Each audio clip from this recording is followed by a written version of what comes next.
مەسرور بارزانی دوێنێ بە هەموو خەیاڵ خۆی ساڵی 2025 سەردەمی چادگەپێتێ و جیهانێکی گلوبالیزم کە هەمووی لە مۆبایلێکی ئەوەندە کۆبوویتەوە هاتیە پێمان ڕابێرە لە کۆمپانیام نییە بەناو نییە بەناوت نییە بەس دەیانت هەیە هەرە ڕاقیەکان ئیتووە دوو میدیای پارتی هاتوونەوەن خۆیانە بێن بڵێن ئەمە خزمەت گوزاریمان کردیە لە دوای 35 ساڵ بێن بەڵام ئێمەشە خۆمانە بڵێن ئەو جادانە چەندی لێ سەرف کرایە و درایتە چ کۆمپانیایەک دوو جادە و ئارامی گەورە لە بۆ خەڵکێک کە سێ مانگە موچەی نەدرایە بە چ کەڵک دێ لە بۆ گەنجە کە دانامەزرێ دوای ئەو هەموو ساڵێ لە بۆ دەربەدەرکردنی ملیۆنان خەڵک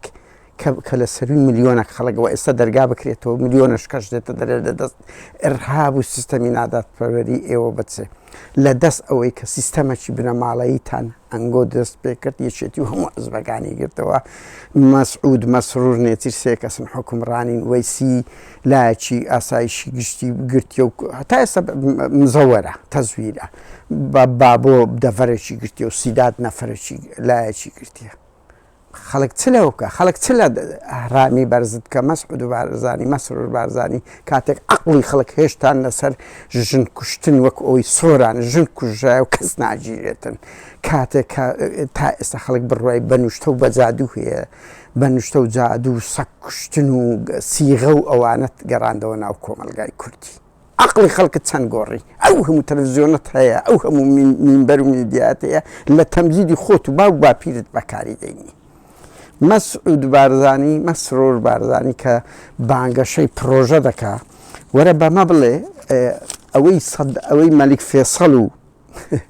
عەبدولکەریم قاسم و سەدام و هەموو سیستەمە داگیرکەرەکان کردیان ئەنگۆ هەمووتان کردە پریڤات هەمووشتان کردە دەقات خەڵک ڕۆحی چووە نەخۆش بکەوی خەڵک ڕۆحی چووە پارەی دەرمانی نییە بڕۆ بزانە ئەو شتانەتان گەیاندە چێندەر قوتابخانە ئەهلی حکومیەکانتان گەیاندە چێندەر ئەمە خەمی گەڕانەوەی کەرکووکمان بوو ئێوە هەولێر و دهۆچ و سلێمانیشتان تعریف کرد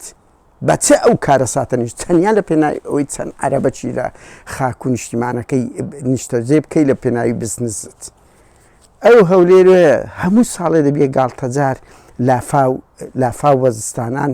هەیە بە هاوینانیش ئاوی نییە کارەبا دروست کرد بە زۆر پێما بڵێن نرخی لە ئاسی ئەوڕۆپایە و هەمووشت هەر کەرەسەی حکوومەتە بردی کردە پریڤات ئارامت بەرز کردەوە بە زۆرە پێمامرێ کو شارستانیەتی کوردت لە سەردەمی سۆمەڕێگانەوە بۆ ئێستا هەموو تەفروت و ناکرد جوتیاری کوردت هەموو بێ بەش کرد لەو خۆراک ئەو هەموو ئەهرامەت دروست کردێ لەو تەبەقەتی هەر ڕاقی و بەشەکی لە هەولێرت وەلێ کردیە بەڕێزان خزمەت گوزاری گرنگە بڕۆ بازار بزان نرخی ئەوە چەندە بڕۆ بازار بڕۆ ناو کۆمەلگا بزانە قیەم و ئەخلاقی کوردەواری لە کوێ ڕاوەستایە لە ژێر سای پارتی بێچێتی ناڵێن باشە لەو ئەوە ڕۆژ ئەوە ژنیان گەیاندە ئاسمانی کەسی لای ئێمە ژن هەموو خەریکی بۆتۆکس و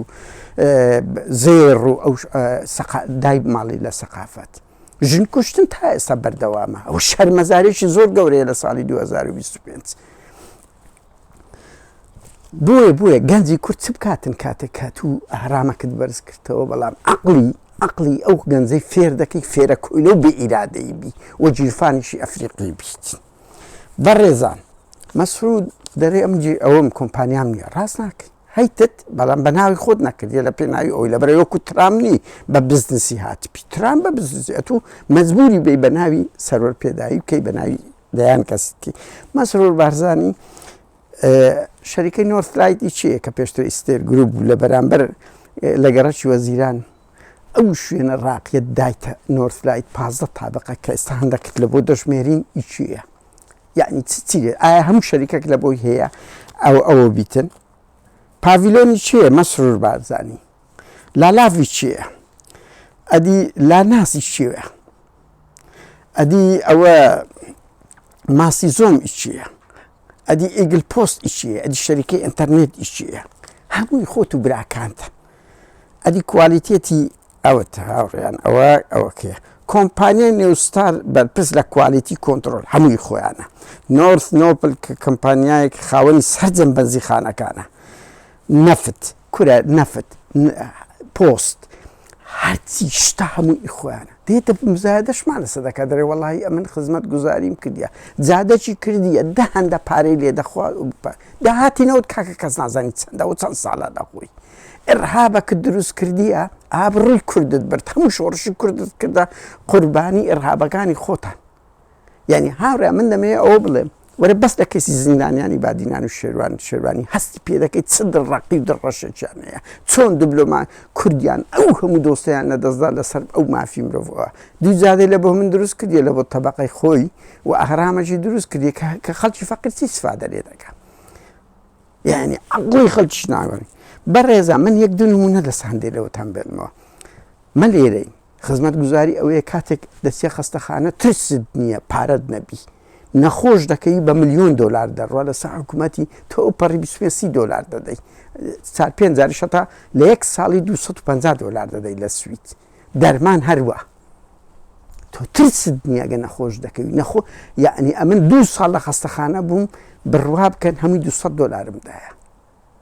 $200-300 لە کۆنی کچەکەم کە لە ئەوە بوو ما نەک هەر خاوەن پێداویست تۆ چت کردی لەو خاوەن پێداویستی تایبەت مەسڕۆبار تۆ چ لەو پیر و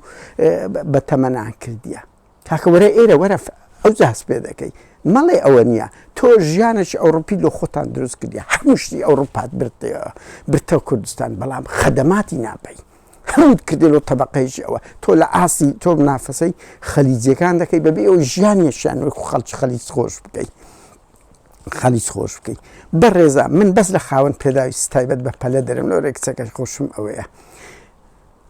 هەموو ئەوانەی پێداویستی ئەوە نییە موچە بدرێتن کە ئەوان موچەش 120,000 سێ مانگجارەش دەدەن کاکە لێرە بە پێی تەمەنا بە پێی چەند زۆر نەخۆشی تەیە بە پێی قەبارەی وەزندا بەڵام ئەو ئینسانە موچەی هەیەە کە مەس ئەگە 100 کیلۆبی 100 کیلۆبی وە بەخۆی پێ تەواو نەبیتن ئەزان 48 سەعات لە ڕێک ڕۆژی هەیە دەبڵی هەیە سێوەجبە دوو نەفەری ئەوەی هەیە 8 سەعاتی هەیە تۆ ئەوە خزمەت گوزاریەوە چی پێ بووە لەو جێبەجێ دەکرێتن چی پێ بووە لەو جێبە دەکرێت مەسەلەن کچەکەی من دەوێ بڕوە لە ماڵ دیوارەشی گەورەیان لۆ دروست کردیە لە ناو ماڵ دیوارەشیان دروست کردێ نەتوانی بڕوە مەسعەدەچی لە ناو ماڵێدە دروست دەکات سیارەی پێ بێ سیارەیەکی ئەگەر حاڵی وەزعی دایک و باوکی باش نەبی $5,000 دەرێن لە سیارە کڕینێ داو دەرمان بەلاش دەچی هەموو شوێنێک دەرەجەیەکی موچ یعنی خەرجی لەسەر حکوومەتی ئەوانەی مەسەرەن 100 کیلۆبی بەلای کەم $100,000 لە یەک مانگدا تۆ چت کردی لە بووی چت کردی لە بۆی دەیهاتی مزایدە لەسەر خەڵک دەکەی چ بۆ پیر دەکەی خەڵکی عمری 80 ساڵە گوڵە بە ڕۆژە و بنیشتە فرۆشیتن بێ ویجدانینە مناڵی خۆشتان بە ملیاری هەیە